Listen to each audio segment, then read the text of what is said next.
Hey guys, I thought I'd just do some more teaching. Like, all you guys are having a go at me for being Christian. Well, some of you are. But I guess I'll ask you the question, is there a God? I've covered in one of my videos that, God created us and he was outside time and space. But I'll go to a bit more personal. Why did God create you? Are you just a cosmic accident? Are you created from evolution or a monkey? What was God's purpose when he created you? Why did he create you? I guess it's the same question as why did your parents create you? Did your parents create you because they were bored? Or did they regret creating you? Or anything like that? Your parents created you because they loved each other so much that out of their love for each other, they created you. Generally, that's what happens. Two people, they get married, they love each other so much, and out of their love for each other, they create you. And what do they ask of you? They ask you to share your life with them. They want to bring you into their world and share their life with you. Right? And that's the same with God. God is made up of the Father, the Son, and the Holy Spirit. And he loves himself in three people. He loves himself in the Father, the Son, and the Holy Spirit. Now, God didn't need to create us. He was complete in himself. His love was everlasting and abundant within his Trinity. But out of his love for himself and his Trinity, he created us. He created us to share his love, to express his love, and so that we may live and share in his love.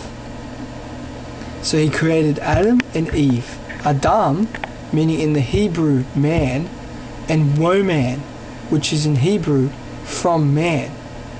So God took a rib out of Adam and created woman. And actually, if you look at our scientists today, a man has one rib bone less than a woman. So how do you explain that? Eh? Also, so God created Adam and Eve in his image. So what does it mean to be created in God's image? In his image and likeness he created them, says Genesis 1:26. So what does that mean exactly? Okay, well, if I look in the mirror, right, I'm looking at an image of myself, but I'm the object, and that's the image. So in the same way, God is the object and we are the image. We are the mirror image. So us, the object, and the mirror is the image. And that's the same with your parents. You're created in their image. Have you ever had someone come up to you and say, "Oh, you look a lot like your parents"? You look like your parents. That means that you're created in their image because you're from them and a part of them. In the same way, we're created in God's image. I'm not saying we look like God, but there's something about us that is like God. And I think the thing about us that is like God is our ability to love. Our ability to do what is right, what is just, and what is holy. Okay, so we've got a pretty good picture there. And God created Adam and Eve, and he lived in the garden with them. And he loved them, and he walked with them, and he journeyed with them. But one day Satan came along and said, "Did God really tell you not to eat the fruit of the tree?" So imagine God's created this beautiful place, and he's created a Big Mac, cheeseburger, French fries, and Coke. And he says you can have everything but that cheeseburger and that Coke. Right? And so Satan comes along and says, "Did God really say you can't eat the cheeseburger and Coke?" So and then Satan goes, Surely if you eat the cheeseburger and Coke, you'll be like God. And God doesn't want you to be like him. But see, the lie in that is, what's the lie? They already are like God. They're already created in his image. So that's a lie.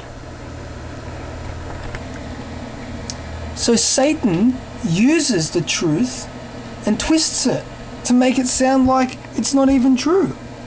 So Satan's saying, what he's implying is that they're not creating God's image. But the truth is they are creating God's image. But they didn't realize that. So they fell for the lie. And how often do we fall for temptation? How often do we believe the lies of the world about ourselves? Like we're hopeless, or we're stupid, or we're nothing. Or we need that car to be happy. Or we need that new house, or that new job, or that double garage. But the lie is, the truth is, you already are happy in God, and you find your pleasure in him.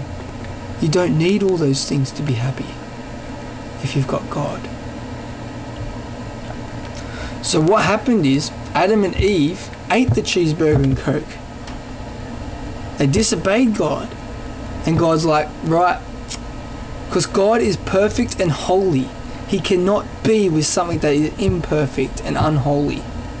So because they sinned, sin entered the world. Before that, there was no death, there was no sickness, nothing went wrong. And now, because they sinned, they got old and grey and started dying. If you look at an old person and you see grey hair and death, that is a sign of the original sin that Adam and Eve done.